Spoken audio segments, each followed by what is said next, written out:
ijazah Jokowi ini kan yang ngeluarin UGM. Jadi kalau sampai hari ini Pak Jokowi agak tenang gitu ya, tenang-tenang aja gitu. Dia memang merasa terhina, sehina-hinanya kata dia kan. Serendah-rendahnya. Serendah.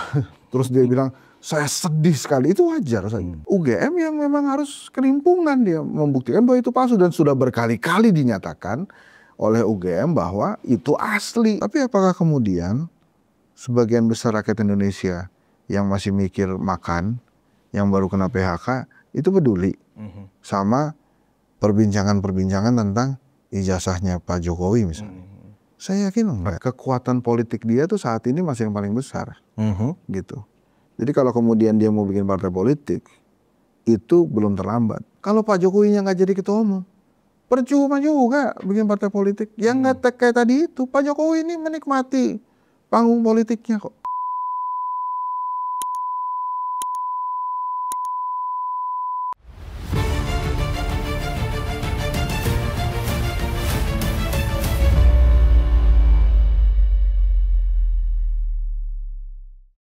Hai penonton Ruang Konsensus Unpacking Indonesia dimanapun berada. Assalamualaikum warahmatullahi wabarakatuh.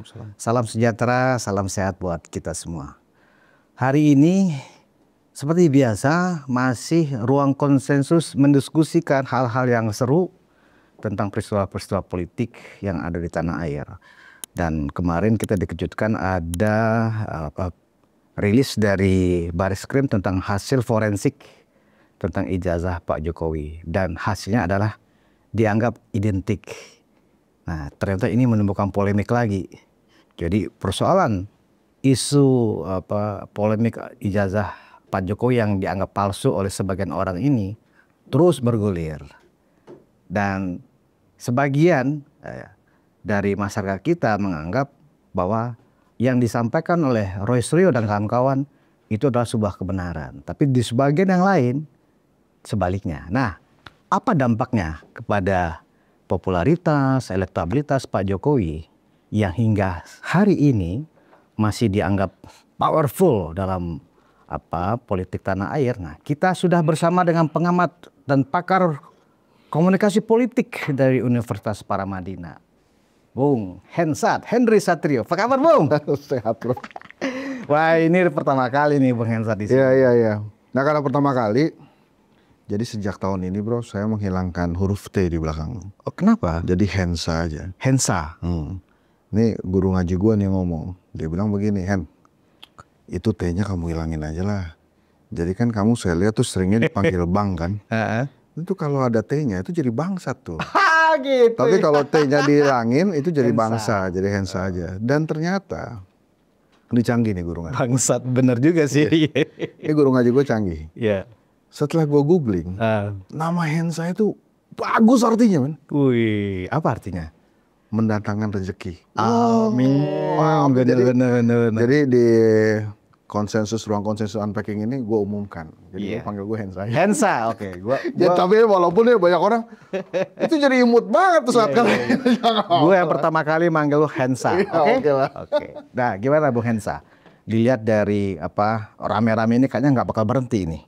Ya kan, tapi di sisi lain juga kalau kita lihat bagaimana respon masyarakat ya, ketika Pak Jokowi entah ke mall, entah keluar kota, itu luar biasa. Kemarin kita lihat terakhir yang di Karo itu loh, dari ujung ke ujung lebih 1 kilo masyarakat menyemut. Nah ini kayaknya nggak berdampak juga ya. Gimana menurut Bung Hensa? Pak Jokowi kan memang fenomena di Indonesia ya. Dia datang dari keluarga yang ya kita sinyalir per hari ini non-elit kan. Non-elit ya. Dia sama kayak kita lah ya. Ya, dia kemudian jadi presiden dan ya itu sebuah fenomena. Bahkan kita harus akui bahwa tubuhnya Jokowi itu memang ada di tengah rakyat. Jadi saya kan ada tuh YouTube saya Jangkrik Bos ala Hensa. Dia itu program saya itu ngajak ngobrol saudara-saudara kita yang banyak jualan di jalanan. Tukang kerupuk, tukang jamu, tukang mie ayam, tukang bakso, macam-macam lah.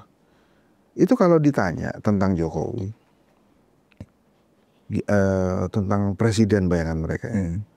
Menurut Ibu, nanti Prabowo harusnya seperti apa?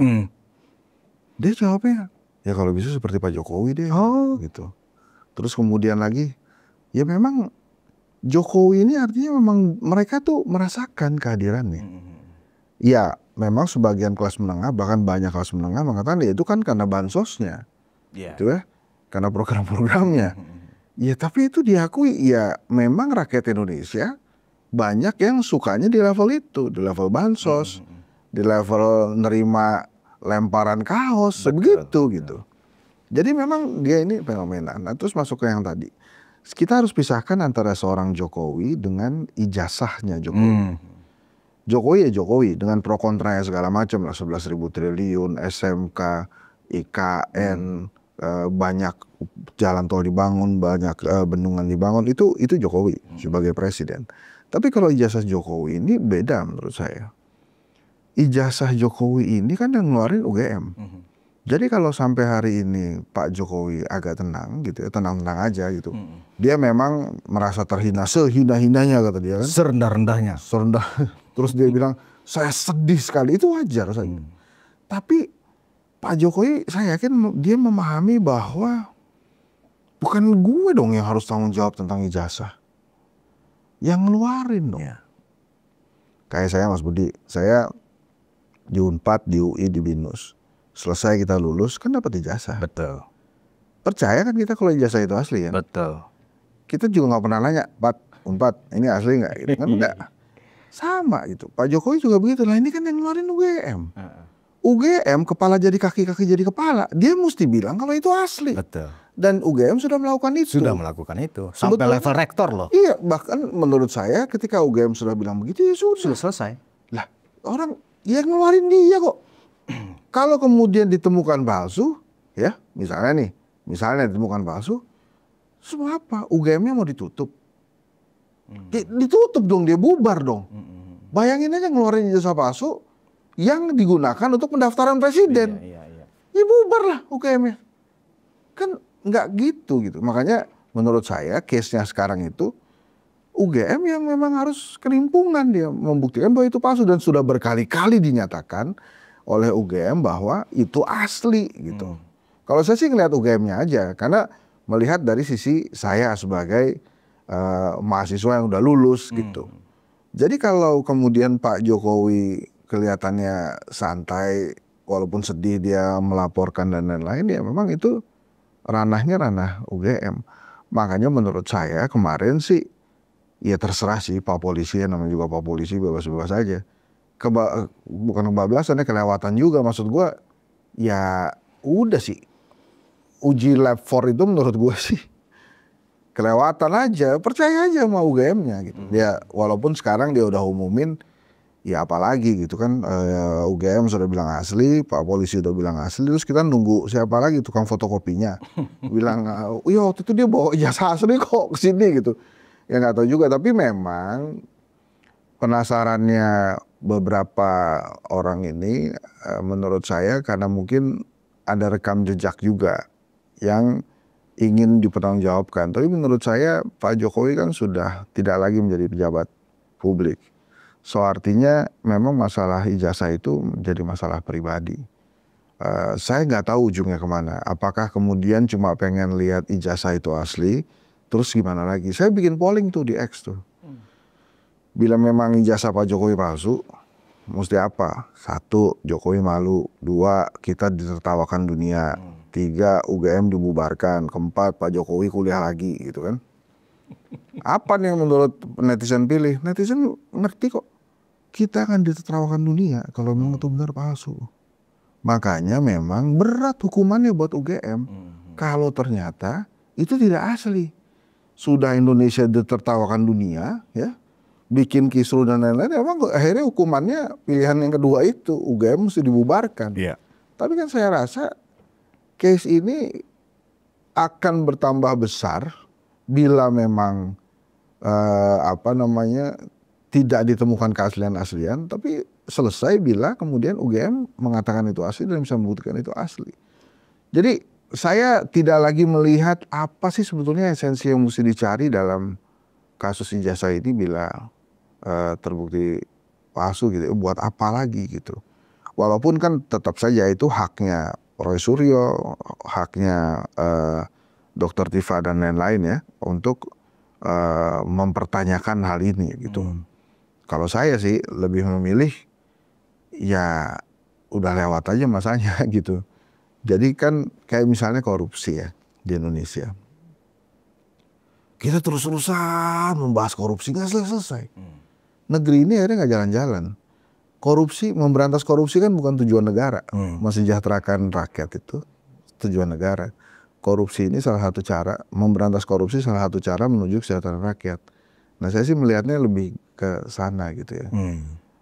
Saya bukannya kemudian, wah Henry Satrio ini sudah tidak kritis lagi. Enggak gitu. Saya melihatnya justru dari kacamata yang lebih kritis lagi. Dan Henry Satrio udah masuk angin. Kalau masuk angin, tolak angin dong ya. Iya. Dikerok dong kalau gitu. Jadi intinya kalau menurut saya di sini memang universitasnya. Jadi pada saat saya juga ikut mempertanyakan. Terus universitasnya bilang asli gitu ya. Saya kemudian ya udah berhenti mempertanyakan itu. Masalah masih ada keraguan atau tidak, itu urusan yang berbeda lagi. Jadi gini Bung, ketika UGM sudah memberikan jawaban itu lengkap ya dari struktural UGM itu dari rektor, wakil rektor, dekan, kehutanan gitu ya. Teman-teman pengacau ya, kalau saya bilang sih istilahnya udah pengacau ini, bikin rusuh gitu ya. Itu minta, oke, ini asli, lihatkan dong ke kami. Kami akan uji. Oh, yang pegang kan yang bersangkutan, kan begitu. Jadi muter di situ aja. Nah, kalau kita lihat, Bung Henry, sebagian menganggap ini adalah bentuk kritik dari masyarakat. Apakah benar menurut Bung Hersat ini adalah kritik, mengkritisi atau mempersoalkan ijazah apakah ini asli dan palsu? Ama itu kritik. Kritik itu bukankah mempersoalkan atau meragukan kebijakan atau program pembangunan misalnya kan? Ini kan kalau kita lihat background orang-orang ini, TPUA ini, kan opposite dari Pak Jokowi. Gini, kalau saya sih nggak tahu itu pengacau atau bukan ya, tapi mereka berhak bertanya sih. Nah, kenapa mereka bertanya-tanya itu karena mungkin rekam jejak digital juga terhadap Pak Jokowi. Kalau saya nggak salah ya, jadi teman-teman tolong nanti dicek dan kalau saya salah, saya mau minta maaf nih. Kan ada jejak digital yang mengatakan dia dokteranda sebelumnya. Kemudian katanya ada insinyur. Kan semuanya ini kan katanya. Yang ingin dipertanyakan lagi gitu. Nah buat saya selesai semua pada saat UGM bilang asli dia kuliah. Lah institusi mana lagi yang harus bicara? Memang ada satu momen yang belum terlihat di publik pada saat Jokowi dan UGM tampil bareng gitu. Nah kan ini masih terpisah nih, Jokowi sendiri, UGM sendiri. Jadi kalau itu udah tampil bareng itu akan lebih kuat lagi. Justru menurut saya keaslian ijazah statement yang paling kuat itu bukan dari kepolisian, tapi justru dari UGM. Nah kalau kemudian mereka bertanya-tanya, tanya-tanya aja. Cuma kita kan berhak juga nanya balik kan. Tujuannya mau sampai mana? Misalnya kenapa perlu memperlihatkan ijazah asli? Memperlihatkan aja ya, bukan untuk diperiksa. Nah makanya mereka kan maunya untuk diperiksa. Ya maksud saya mereka yang periksa loh. Diperiksa itu juga kejauhan, mau ngapain juga? Untuk menguji bahwa yang anggaplah, ini menarik usulnya Bung Sa ini menarik. Jadi misalnya rektor, Pak Jokowi press conference nih ke media, diumumkan ini loh ijazah saya asli, kita di foto-foto, di video ya kan? Oke. Maunya mereka nggak begitu Bu. Maunya mereka, oke, ini diperlihatkan. Kasih waktu ke mereka ya kan untuk menguji menurut ilmu yang mereka miliki gitu loh. Oh setelah mereka uji, oh baru ini asli atau ini palsu. Nah seolah-olah emang mereka punya sertifikat apa yang diakui sebagai orang yang menguji kesahihan sebuah ijazah, apalagi menggunakan digital forensik. Oh kalau per hari ini menurut saya itu artinya mereka meragukan kredibilitas UGM. Itu lawannya head to headnya bukan ke Pak Jokowi kalau tentang ijazah ya. Institusi dong ya. Itu institusi. UGM sudah bilang itu asli. UGM bilang Pak Jokowi kuliah gitu. Terus kalau ada orang mempertanyakan keaslian itu, kemudian ada orang mempertanyakan Pak Jokowi kuliah atau tidak, itu Pak Jokowi udah nggak perlu jawab lagi. Ini jawab UGM lah. Sama lah kayak Mas Budi.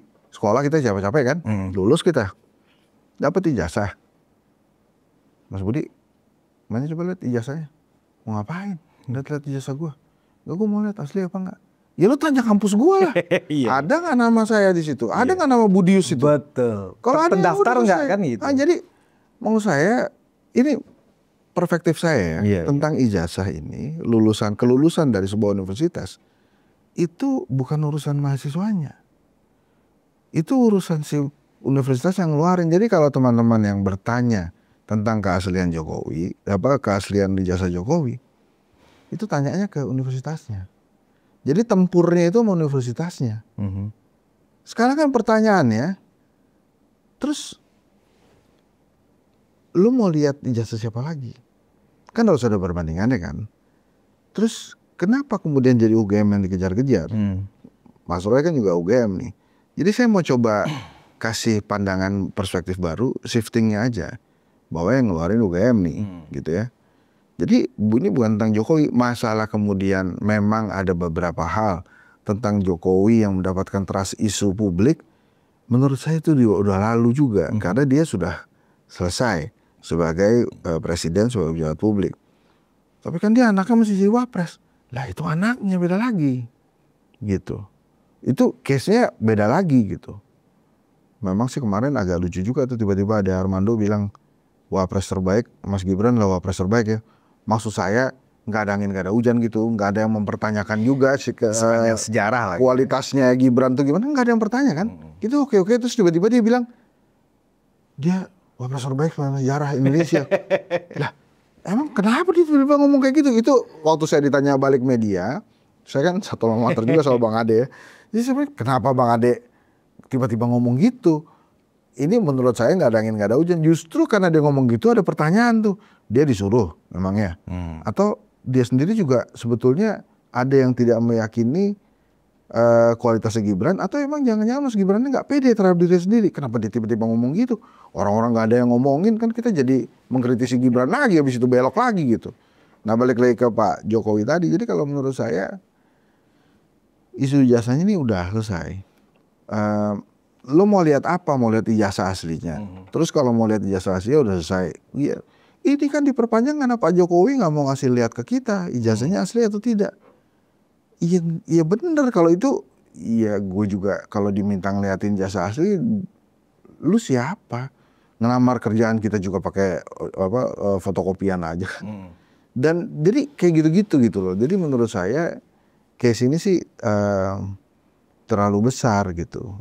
Kemudian yang dirujuk kemana? Kemudian Bang Rismon kan katanya juga mau ke pengadilan internasional Den Haag ya kemarin dia jawab gitu. Nah itu juga untuk apa juga gitu? Kenapa segitunya sama Jokowi sih? Kalau saya ya udah gitu. Memang Bu Mega bilang juga ya kalau nggak mau repot tunjukin aja gitu. Ya boleh-boleh aja begitu. Tapi ya itu lagi-lagi masalah hak aja gitu. Ya Bu Mega ngomong begitu, ntar kalau giliran Bu Mega ditanya, ibu punya ijazah SMA nggak? Tolong tunjukin dong, ntar masalah juga, ya kan? Oh ibu katanya sudah dapat doktor honoris causa, dikasih ijazah nggak? Boleh dilihat kan nggak? Kan rame juga kalau memang ucapan ibu itu dianggap sebagai sesuatu yang diikutin. Ya udah buktikan dulu. Nah soalnya gini, Bok Hensat ya, bukan ini kan era post-truth ya kan? Komunikasi politik yang dibangun itu kan sebenarnya bagian dari induknya kan propaganda. Ya, propaganda itu kan adalah membangun branding atau menghancurkan branding, ya kan. Nah, dari sisi Roy Suryo dan kawan-kawan, mungkin dia yang untuk menghancurkan brandingnya Jokowi ini digas terus gitu loh, ya kan. Memang mereka istilah kata orang main pinggir jurang, ya kan. Artinya resikonya kan bisa pencemaran nama baik, ya kan. Nah, tapi di sisi lain Ade Armando mengambil langkah taktis juga nih gitu loh untuk mengalihkan isu juga, bikin juga semacam komunikasi politik bahwa Wapres Gibran terbaik sepanjang sejarah. Nah ini kan era yang orang boleh mengklaim suka-suka. Nah ini bagaimana publik menyikapi era post-truth yang seperti ini, Bung Hensa? Ya balik lagi ke pembuktian yang asli sih. Jadi artinya kan publik bisa cek and recheck kan. Yang asli itu gimana? Jadi misalnya tentang keaslian Jokowi.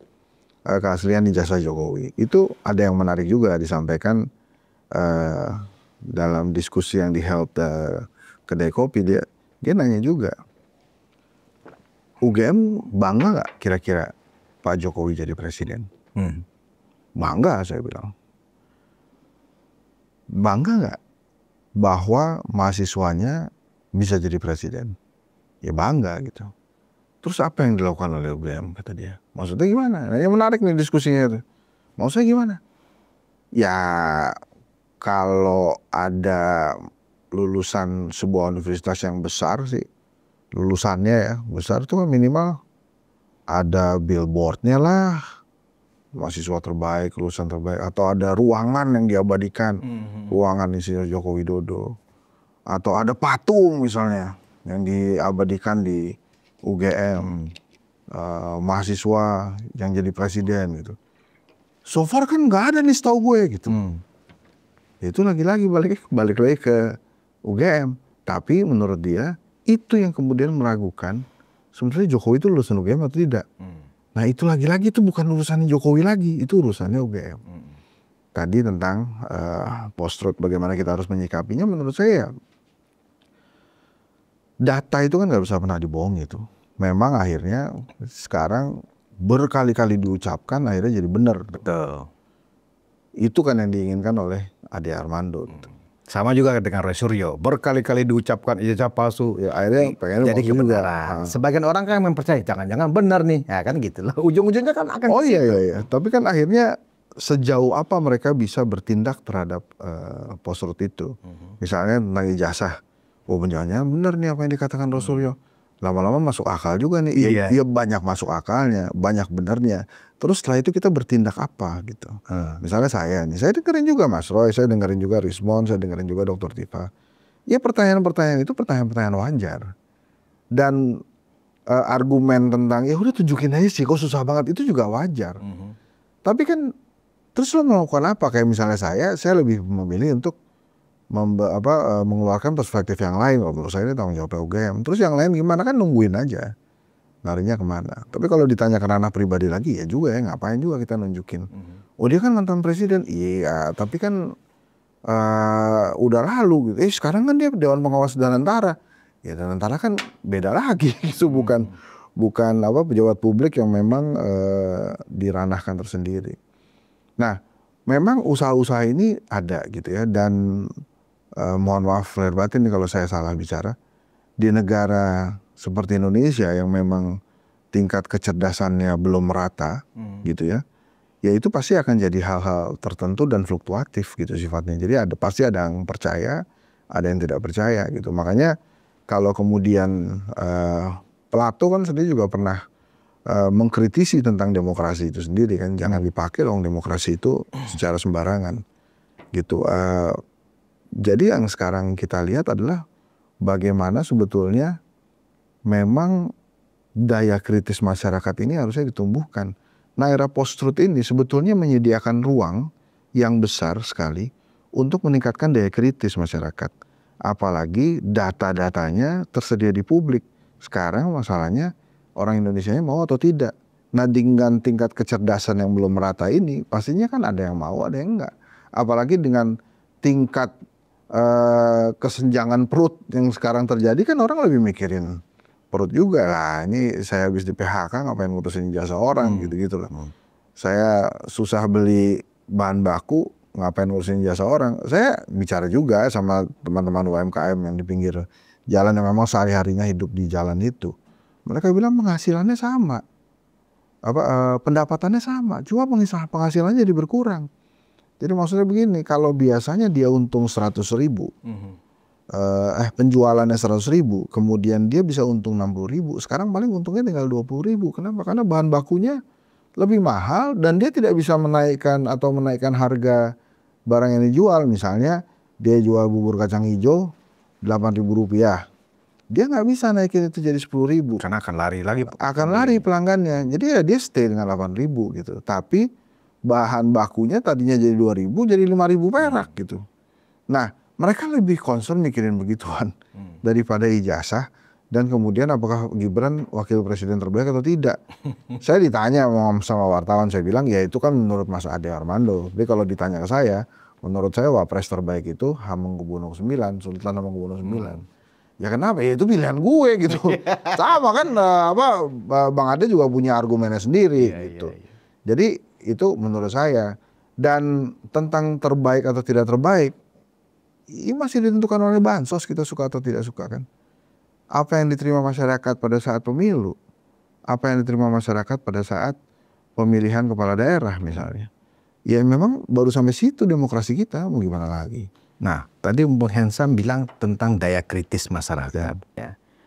Daya kritis masyarakat itu kan wilayah pendidikan sebenarnya. Kualitas pendidikan, tingkat pendidikan. Secara statistik, mayoritas penduduk kita kan masih tamatan SMA. Dan itu fakta ya kan. Bahkan piramidanya itu kan benar-benar piramida gitu loh. Bagaimana di era post-truth ini yang menuntut daya kritis masyarakat dalam menyerap informasi ya kan, bisa diharapkan untuk bisa memfilter ya Pak, isu-isu sampah ini ya untuk menjadi sebuah kebenaran. Nah, ini kan suatu paradok juga jadinya ya kan. Sebetulnya itu salah kita juga nih. Ruang konsensus ini juga jadi salah satu yang bersalah tuh. Kenapa? Karena akhirnya terus-menerus membahas itu. Membahas tanpa memberikan solusi kapan berakhirnya gitu. Nah kita ini udah agak bener nih. Kita kasih perspektif yang berbeda. Itu urusan UGM. Tapi kan ada media-media yang berhenti pada pemberitaan aja. Menyuguhkan aja gitu. Sebetulnya bisa nggak media tidak membahas isu ijazah Jokowi? Bisa aja kan sebetulnya. Itu angle-nya lain lagi. Ya makanya boleh kan, bebas juga. Jadi sebetulnya, nah ini menarik, era post-truth ini dibarengi dengan sebuah ruang kritis yang namanya media sosial. Nah, zaman sebelum media sosial kita pasrah kan. Ruang konsensus ngomongin ini ya gitu, udah kita tonton, kita ikutin. Media A memberitakan itu ya udah kita baca, kita ikutin. Tapi di era media sosial kita bisa membaca hal-hal lain yang memang menurut kita ya kita pengen aja. Nah, apakah kemudian perhatian masyarakat Indonesia seutuhnya ke ijazah Jokowi? Menurut saya juga enggak. Itu kan pasti terbagi-bagi. Jadi yang mau saya katakan adalah di era post-truth untuk meningkatkan daya kritis sebetulnya sudah diberikan juga jalan untuk menuju kritis. Lewat apa? Ya lewat media sosial itu misalnya. Kita berhak memilih apa yang kita baca dan apa yang kita ingin ketahui gitu. Perihal hal-hal politik ini memang jadi perbedaan lagi Mas Budi. Itu yang memang menurut saya agak pelik sih di zaman ini. Tapi kan beberapa hal muncul sekali lagi ke permukaan dan itu harusnya bisa memperbaiki daya kritis kita. Muncul AI. Bikin pusing tuh emang sebagai dosen kan. Ini jawaban beneran jawaban mahasiswa atau jawaban AI gitu. Tapi kan kita tidak pernah bisa menyetop teknologi gitu, menghentikan teknologi. Justru teknologi itu ya yang harusnya digunakan untuk meningkatkan daya kritis kita. Ini guru ngaji gua lagi nih. Ini guru ngaji ini dia ngaji tapi modern juga. Dia baru ketemu tuh yang namanya AI. ChatGPT udah tahu juga berarti ya. Saya nggak pernah melakukan hal yang dia lakukan terhadap ChatGPT. Dia ajak omong itu. Oh ya? Si ChatGPT itu. Dia puji, terima kasih ya. Kamu hari ini sudah membantu saya. Oh iya sama-sama gitu. Jadi dia ajak ngobrol itu ChatGPT. Sampai akhirnya dia merasa juga si ChatGPT ini jangan-jangan juga tercerahkan ya sama yang gue sampaikan. Jadi dia berdebat dengan si ChatGPT. Enggak gitu, menurut saya begini. Jadi akhirnya dia merasa si ChatGPT ini mulai ngikutin dia gitu. Nah ini kan sosok yang bisa meningkatkan daya kritis dengan menggunakan teknologi. Tapi Mas, di satu sisi teknologi ini juga banyak membunuh rakyat kita loh. Membunuh dalam arti? Lo nonton deh Jangkrik Bos Alahensa itu. Dia banyak bilang, kita sekarang susah Mas. Walaupun kita keliling-keliling jualan mie ayam gitu ya. atau kita mangkal, itu kita nggak ngerti mana yang paling benar. Mangkal atau keliling. Karena semuanya sekarang mesennya lewat online. Saya nggak bisa beli handphone yang apa sih katanya yang bisa smart gitu. Saya nggak ngerti caranya daftar supaya saya bisa dibeli online. Itu problem yang tidak dirasakan tuh. Mungkin wapres kita yang sering ngomong AI itu mesti dikasih tahu bahwa sebagian besar rakyat itu masih kebingungan terhadap kemajuan teknologi. Jadi banyak yang ngomong gitu. Ada tukang kelontong keliling tuh yang pakai gerobak tuh, yang jualan apa aja ada di sana, dari obeng sampai ikat pinggang ada. Dia bilang, dulu saya itu kalau berhenti di tempat bangunan gitu ya, itu orang banyak yang beli apa aja lah. Beli topi lah, beli cincin juga dijual sama dia. Tapi sekarang dia nggak bisa, sepi. Kenapa? Karena mereka semuanya belinya pakai online. Jadi itu saya juga membuka mata saya tuh. Jadi ada rakyat Indonesia yang di tengah gencarnya teknologi ini justru mereka bisa mati. Mereka jadi nggak bisa makan. Kenapa? Karena itu tadi, mau makan gimana? Saya nggak bisa bersaing dengan para pedagang-pedagang yang sudah sangat melek teknologi. Orang-orang di kota itu katanya. Ada ya satu lagi, loper koran, agen koran. Dia udah nggak bisa jualan koran lagi. Tapi itu adalah keahlian dia dari muda, jadi agen koran itu. Dia nggak siap dengan adanya era media online, media sosial yang begitu menjamur, yang menyebabkan akhirnya dia nggak bisa lagi jadi agen koran. Karena korannya udah nggak ada. Udah nggak ada korannya, majalahnya juga tinggal dikit gitu ya. Lu mau jualan apa? Jualan komik gitu kan? Komiknya juga apa sih? Kalau zaman dulu ada Kobingho, ada Wiro Sableng. Sekarang apa? Akhirnya tau nggak Mas dia untuk menyambung hidup? Dia keliling bawa timbangan sama alat tensi itu. Oh, iya. Dia bilang, ya, saya nggak bisa tahan itu dan keahlian saya ya emang loper. Memang jadi agen koran. Sekarang ya gue mesti hidup ya ini mesti begini gue. Jadi itu ada sisi teknologi yang memang kan kadang-kadang kita mengglorifikasi teknologi itu berlebihan. Saya juga merasa bisa memanfaatkan teknologi mungkin karena kita juga mampu Mas untuk itu.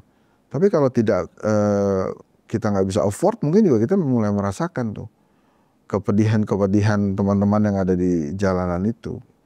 Jadi banyak yang mengatakan ini. Nah, balik lagi ke tentang post-truth dan ruang kritis itu.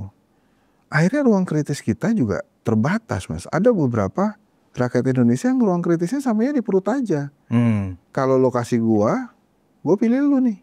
Kalau lokasi gue bisa makan, ya gue lu banget lah gitu.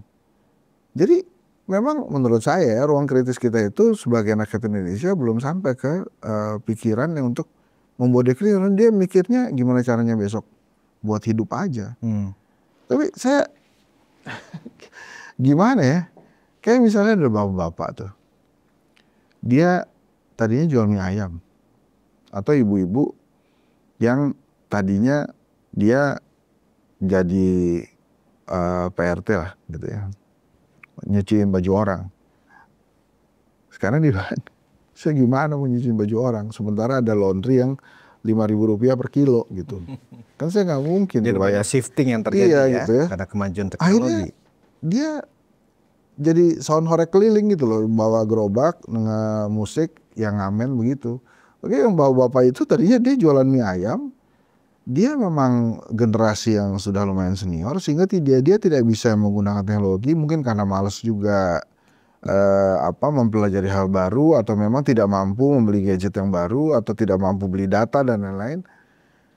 Dia tutup mie ayamnya. Jadi dia bilang ya pelanggan saya telepon minta kirimin. Saya nggak punya orang. Terus saya minta udah kirim Gojek aja ambil, dia nggak mau. Tapi saya juga di sisi lain saya nggak bisa masuk ke Gojek atau GrabFood atau apa gitu. Saya nggak ngerti caranya. Akhirnya dia tutup itu mie ayamnya. Dia sekarang modalnya dia ngamen keliling pakai speaker kotak yang kecil itu, jalan-jalan. Ya udah ada yang ngasih alhamdulillah, nggak ada yang ngasih alhamdulillah. Karena kan dia nggak ngapa-ngapain, dia cuma masang itu lagu, dia tungguin aja orang berbelas kasihan gitu ya. Tapi itu menarik sih, saya tanya kan. Jadi Bung Hensa ini ingin mengatakan bahwa di tengah orang banyak memanfaatkan ruang sosial media yang itu bagian atau instrumen dari post-truth, Ya. kita gak perlu khawatir maksudnya bahwa karena sebagian orang kita yang masih banyak yang orang miskin gitu ya, masih berjuang untuk kepentingan perut, mereka nggak kepikiran untuk percaya atau tidak masalah ijazah palsu lah, masalah apa makan bergizi gratis, makan beracun gratis atau apalah gitu ya namanya kan gitu loh. Itu perlu dikhawatirkan daerah post-truth itu. Makanya dikhawatirkannya dalam rangka kita berpikiran kritis. Tapi kan kita sudah terbukti, Mas, di Pilpres, di pemilihan kepala daerah, kekuasaannya kan ada di siapa yang bisa memberikan bansos lebih banyak. Oke, ada kepala daerah yang bilang, enggak, saya nggak modalnya nggak gede-gede lah. Tapi berapa orang kayak lu gitu. Rata-rata kan masih di batas perut itu.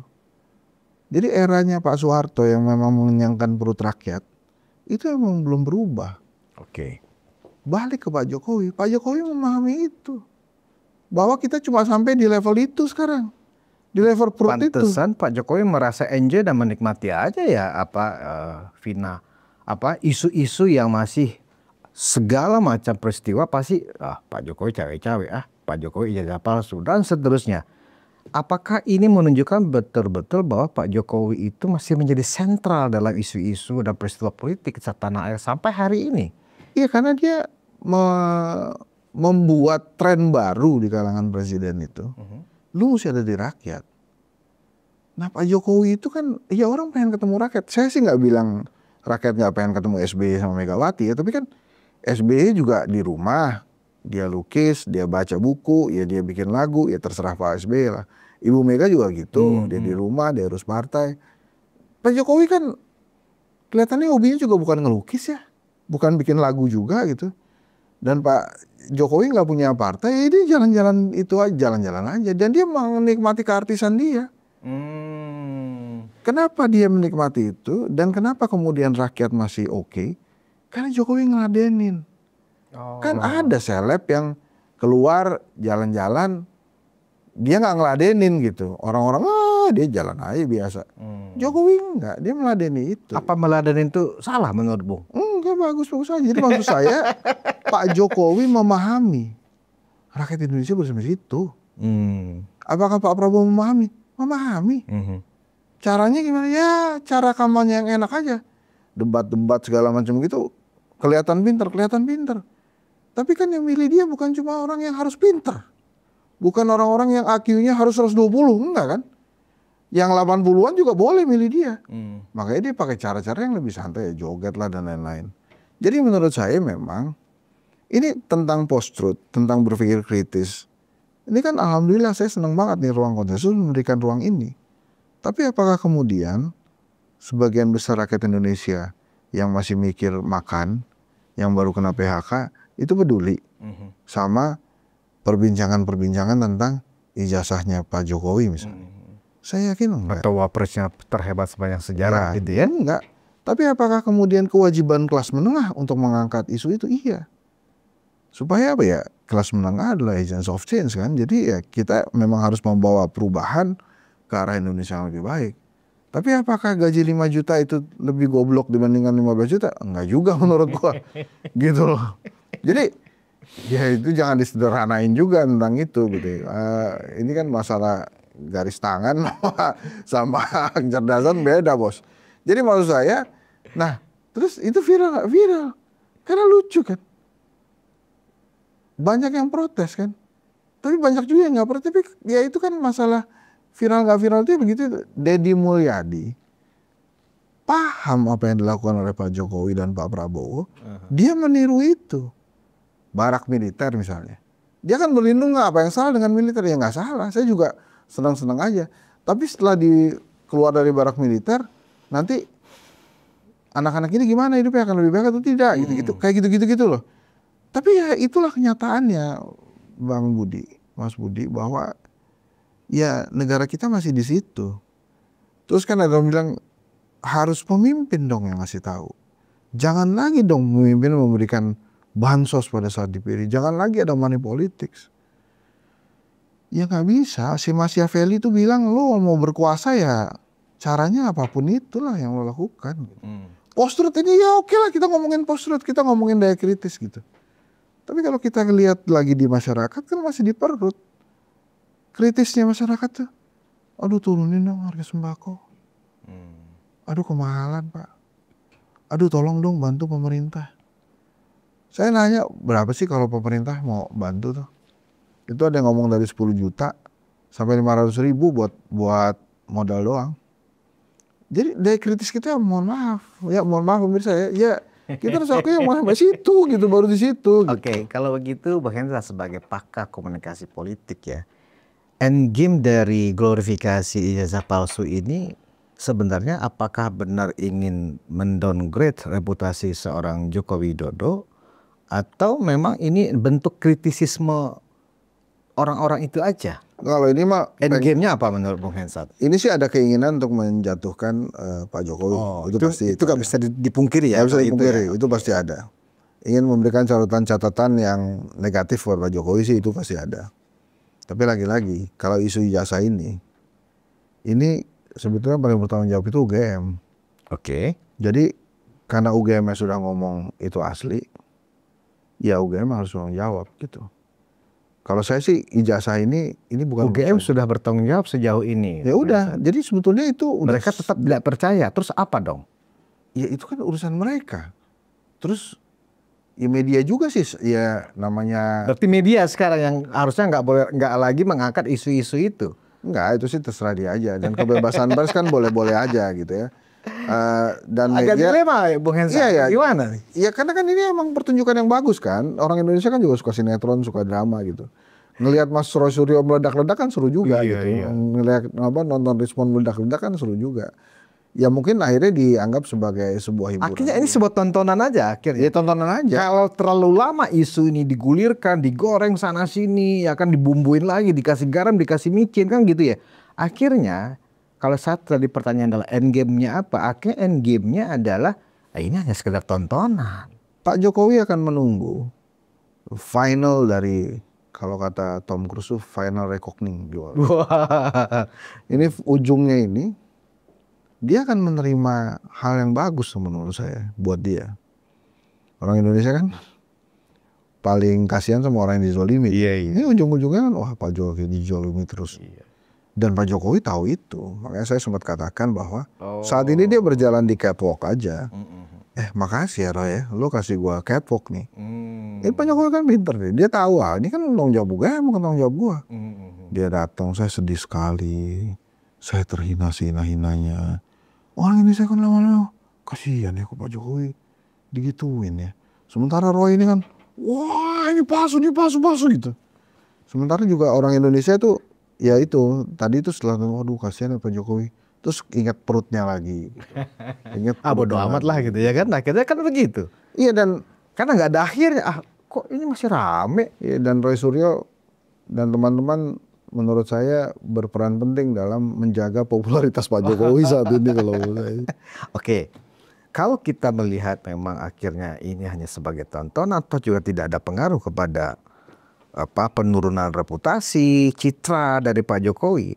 Nah sekarang gini Bung Hensa, bagaimana dengan bergaining politik Pak Jokowi sebagai seorang tokoh, ya tokoh yang sangat berpengaruh saat ini.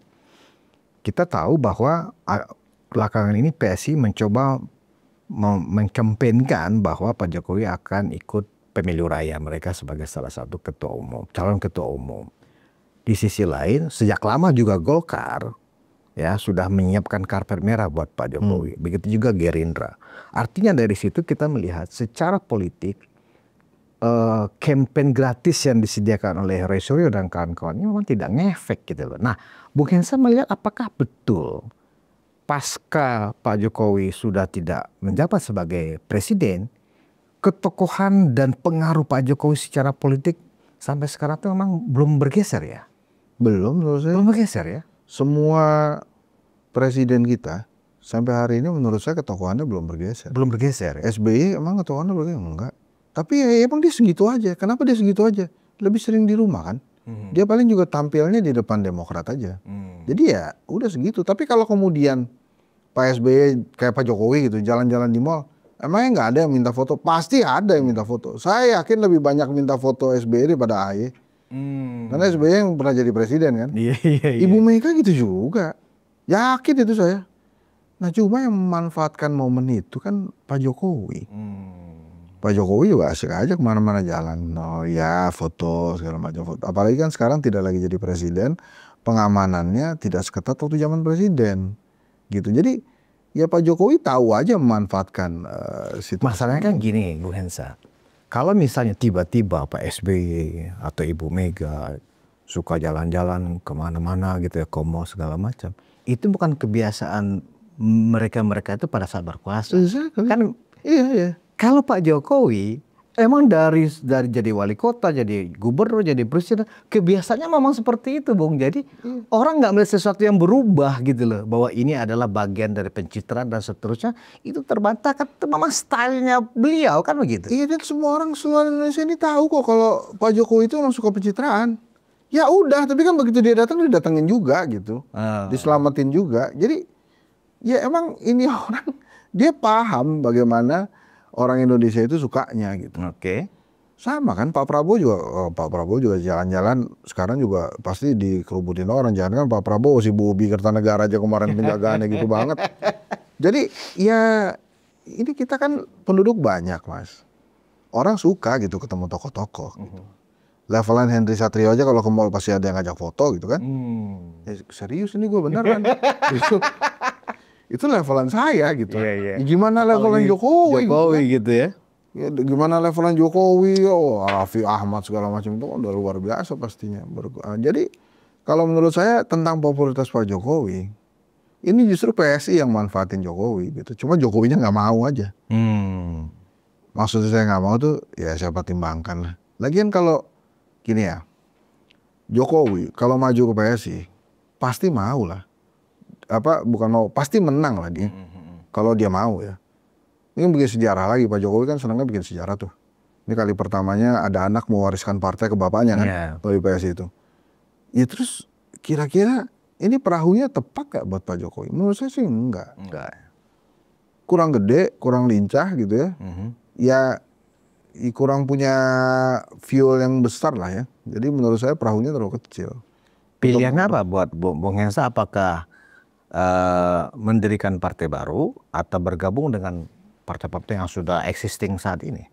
Mendirikan partai baru itu mungkin jadi salah satu hal. Kalau menurut saya sih sebaiknya memang Pak Jokowi mendirikan partai baru daripada masuk ke partai yang belum besar.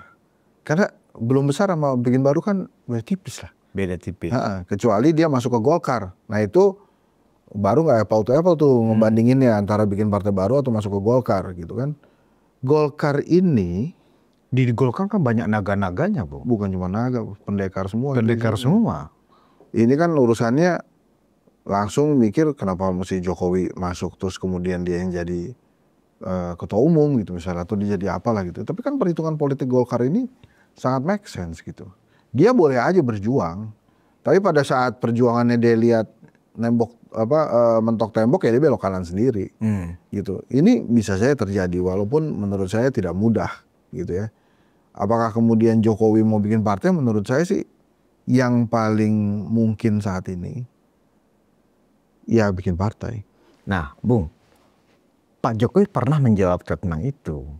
Alasan beliau nggak mau bikin partai itu mahal biayanya. Apakah untuk seorang Pak Jokowi alasan mahal untuk bikin partai baru itu sesuatu yang bisa make sense nggak sih kalau itu alasannya? Udahlah bro, Pak Jokowi ini canggih lah. Artinya sebenarnya bukan itu alasannya ya? Dia kan tahu pencitraan lah. Masa dia bilang, saya kan bikin partai itu pasti itu uangnya saya cukup lah.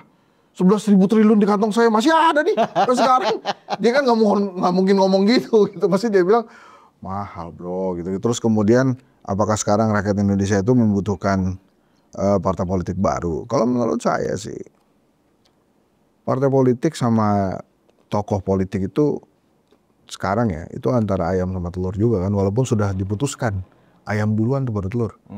Itu para ilmuwan itu. Nah. Kalau Pak Jokowi kan tokoh publik ya. Saya yakin lah. Saya bikin partai merapat lah itu. dibandingkan, ini mohon maaf sekali lagi kalau nggak pantas dan tidak berkenan ya. Mohon maaf ke Pak Jokowi dong. Enggak, bukan, saya ke yang orang-orang yang mau saya sebut dan para pendukungnya. Ini mohon maaf nih sekali lagi kalau nggak pantas nih. Pak SBY, Ibu Mega, Pak Prabowo kan seumuran nih. Iya. Yang paling muda kan Pak Jokowi. Betul. Jadi kalau in the level of energi gitu ya, Pak Jokowi paling tinggi nih. Iya. Kalau kata Menteri Kesehatan di bawah 32 nih. Iya. Ukuran pinggangnya. Jadi menurut saya kekuatan politik dia tuh saat ini masih yang paling besar. Gitu. Jadi kalau kemudian dia mau bikin partai politik, itu belum terlambat. Seorang Jokowinya ya. Apakah itu akan menurun ke Gibran Kaisang? Enggak juga. Jadi kalau menurut saya, sekarang itu PSI berusaha untuk menggunakan Jokowi sebagai perahu. Salah satunya ya 2 hari jadi anggota, jadi ketua umum anaknya. Tapi kelihatannya Jokowinya belum mau masuk sana. Karena dia paham bahwa butuh kerja keras banget nih untuk membesarkan PSI.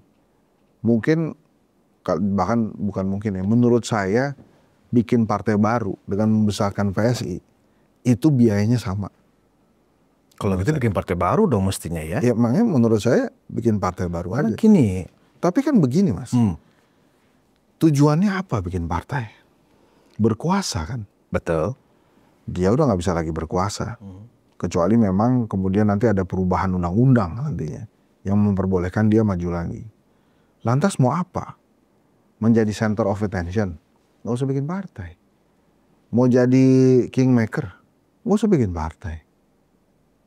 Sama kan itu ibaratnya kayak lu mau jadi pengusaha, jalan-jalan sendirian, ya, atau lu mau jadi karyawan, atau lu mau jadi bos dari perusahaan yang lu pimpin, kan beda-beda aja.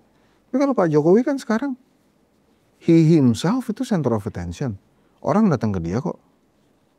Pak Prabowo masih sering ngobrol sama dia, ini kan bikin sejarah nih 2 orang ini nih. Belum pernah ada presiden sama mantan presiden akrab kan.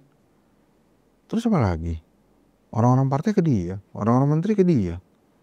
Setiap hari yang mau ketemu dia banyak. Terus kenapa mesti bikin partai? Makanya ini kan tergantung dari tujuannya.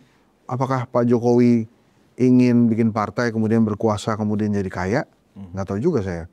Apakah Pak Jokowi ingin bikin partai, ingin berkuasa kemudian tujuannya ingin mensejahterakan Indonesia?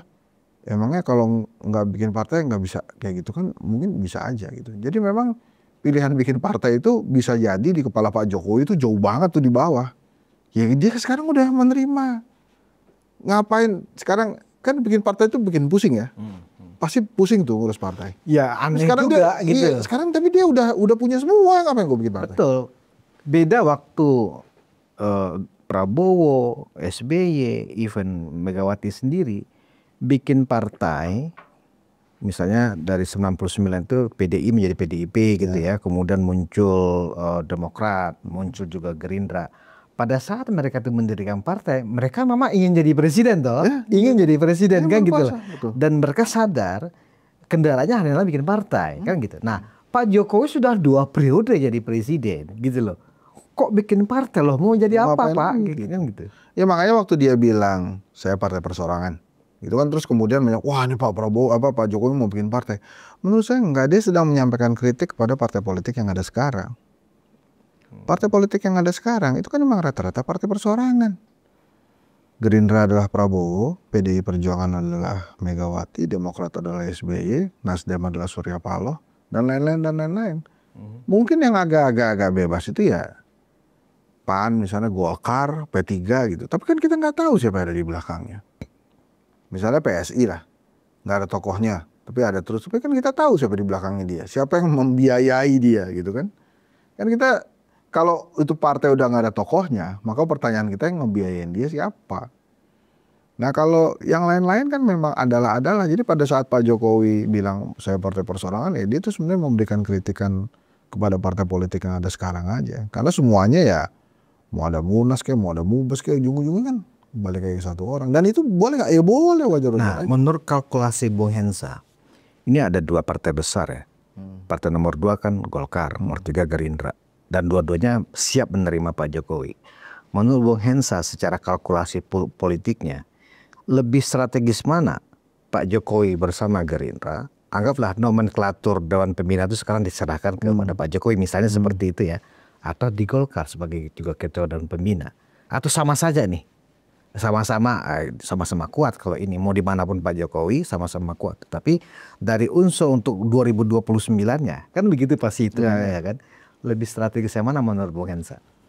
Saya tetap pegangannya dia nggak akan bikin partai ya. Oke. Dan dia juga nggak akan masuk partai politik. Nggak akan masuk partai politik? Nggak akan masuk partai politik.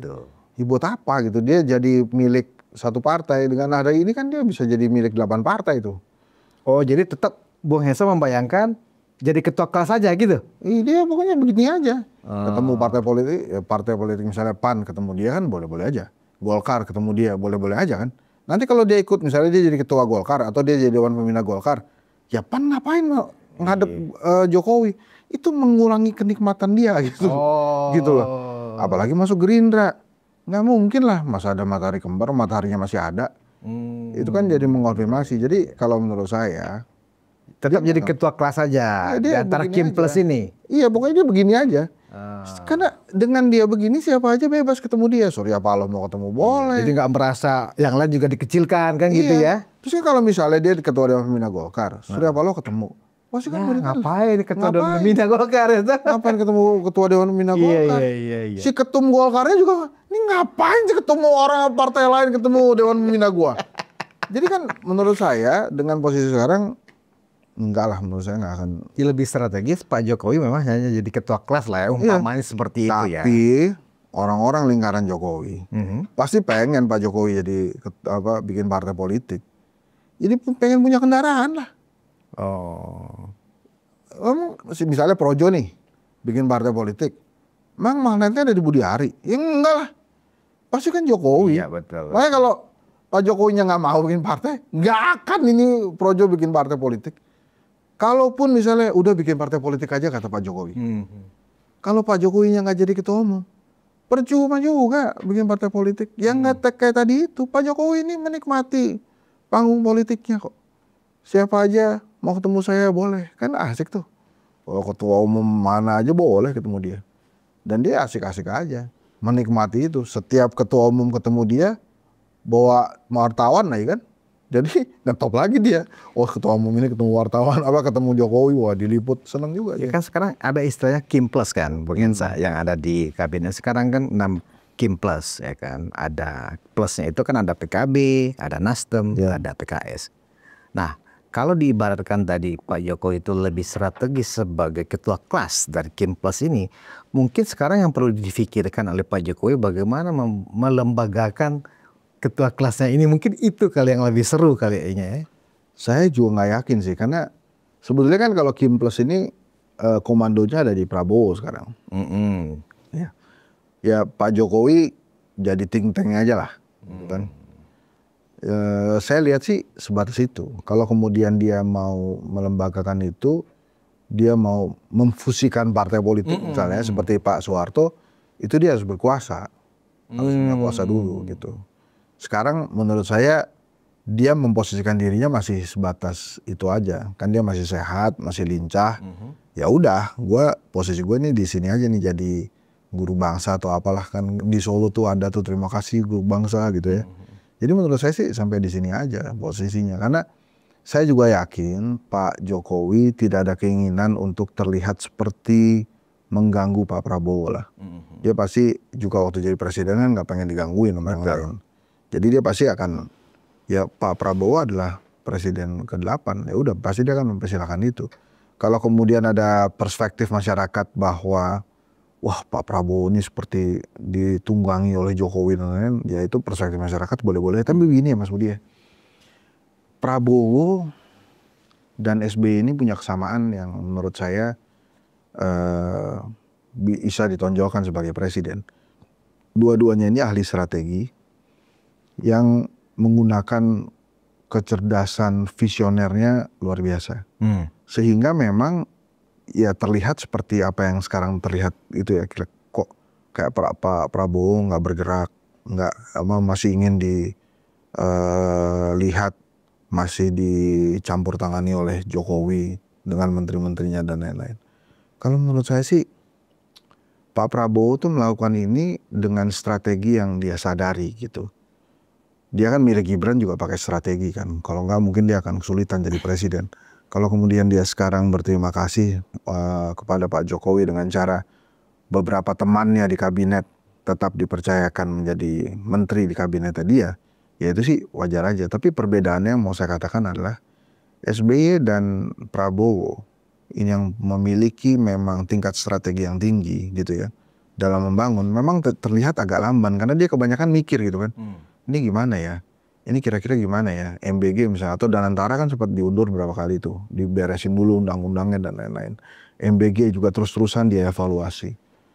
Memang agak beda dengan Jokowi. Kalau Pak Jokowi kan bangun, tabrak aja pokoknya, bangun, utang-utang deh, bangun, ntar itu urusan belakangan. Nah ini bedanya sih kalau menurut saya. Jadi memang Pak Prabowo ini seperti memperbaiki atau membereskan beberapa hal yang mungkin belum sempat diberesin sama Pak Jokowi.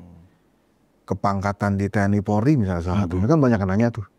Kenapa sih nggak ganti Kapolri? Kenapa sih nggak ganti Panglima?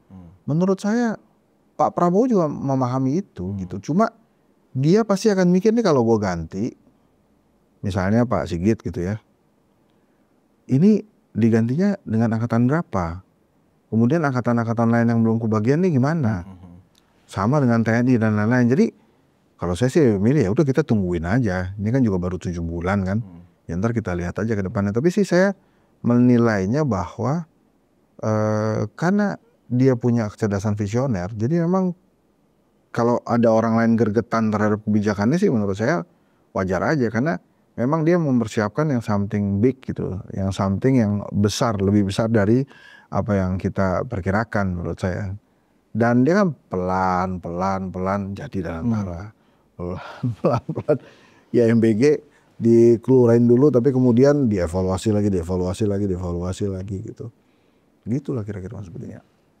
Terima kasih Bung Hensa. Ya, terima kasih. Luar biasa. Ya. Ini memang penonton kita mendapatkan informasi yang sangat kaya ya, variasi sekali ini. Jadi penonton Ruang Konsensus Unpacking Indonesia dari pakar komunikasi politik ini memang kita melihat endgame dari isu Pak Jokowi ijazah palsu dan seterusnya ini. Kalau terus digulirkan, nanti ujung-ujungnya anti klimaks. Sayang sekali aktor-aktor yang menggulirkan ini nanti akan mendapatkan hasil yang mengecewakan. Karena orang udah jenuh gitu loh. Karena terus menerus digaspol lama-lama orang jenuh. Jadi sebagai bagian dari ini strategi komunikasi politik, harus teman-teman ini punya strategi sendiri pada saat mana kalian berhenti. Secara teori hukum, isu ijazah palsu akan berhenti ketika hakim sudah memutuskan karena Pak Jokowi melaporkan pencemaran nama baik. Nah, tetapi di sisi lain kita melihat di era post-truth ya, kalau orang ingin mengatakan bahwa dengan isu ijazah palsu Pak Jokowi akan berakhir pencitraannya, nama baiknya, menurut Bung Hensa tidak demikian. Tidak akan pernah berakhir ini. Justru Pak Jokowi menikmati ini dan semakin berpengaruh justru. Jadi ini harus hati-hati. Kalian harus hitung yang tepat. Apakah strategi untuk menjatuhkan Pak Jokowi akan didapatkan? Kita tunggu bersama-sama.